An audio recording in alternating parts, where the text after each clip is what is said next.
Manny Pacquiao, bumalik sa nakaraan at nagpakitang gilas sa edad na 46, ngunit nabigo pa rin na makuha ang makasaysayang panalo na sana'y nagdagdag pa ng isa pang tandang pananong sa kanyang pambihirang karera. Si Pacquiao ay tila nakabuo ng maagang kalamangan sa kanyang comeback fight, 4 na taon matapos ang kanyang pagre-retiro sa boxing, nang harapin niya ang WBC welterweight world champion na si Mario Barrios sa loob ng MGM Grand Garden Arena noong Sabado dito sa Las Vegas. Mula roon, ang bilis ni Pacquiao, ang kakayahang magbitaw ng sunod-sunod na suntok, at ang liksi sa pag-iwas ay tila nagpawala sa ritmo ni Barrios, na mukhang natulala sa harap ng 13,000 tagahanga ng Hall of Famer.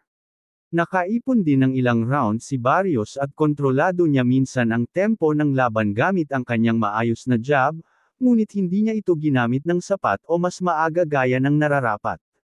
Isang kahanga-hangang tagumpay na makarating si Pacquiao hanggang sa huling kampana, ngunit karapat-dapat din sana siyang manalo. Iskor ng uncrowned ay 116 hanggang 113 pabor kay Pacquiao, kahit na may mga rounds na mahirap husgahan. Hindi sumang-ayon ang 3 opisyal na hurado sa ganitong pananaw, isa ay nagbigay ng 115 hanggang 113 pabor kay Barrios, ngunit na-overrule ng 2 na nagbigay ng 114 hanggang 114 na tabla.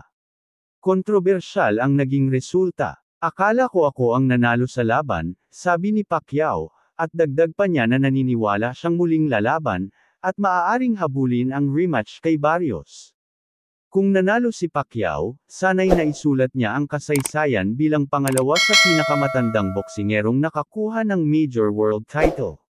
Si Barrios, na nanatiling WBC welterweight champion dahil hindi siya natalo, ay nagsabing, "Gusto kong maulit ito," habang suot ang maskara ng pasa sa mukha. Ang Premier Boxing Champions card ay naging di malilimutang kaganapan, kung saan pinatigil ni Sebastian Fundora ang laban kontra Tim Tszyu matapos niyang ipamalas ang husay sa pagboxing at iba't ibang klase ng suntok. Hindi lang sina Pacquiao at Fundora ang nagningning sa electrifying card. Ang bumalik na boksingerong si Gary Russell Jr., ay ipinakitang taglay pa rin niya ang ilan sa pinakamabilis na kamao sa kasaysayan ng sport, sa edad na 37, nang talunin niya si Hugo Castaneda sa pamamagitan ng 10th round stoppage.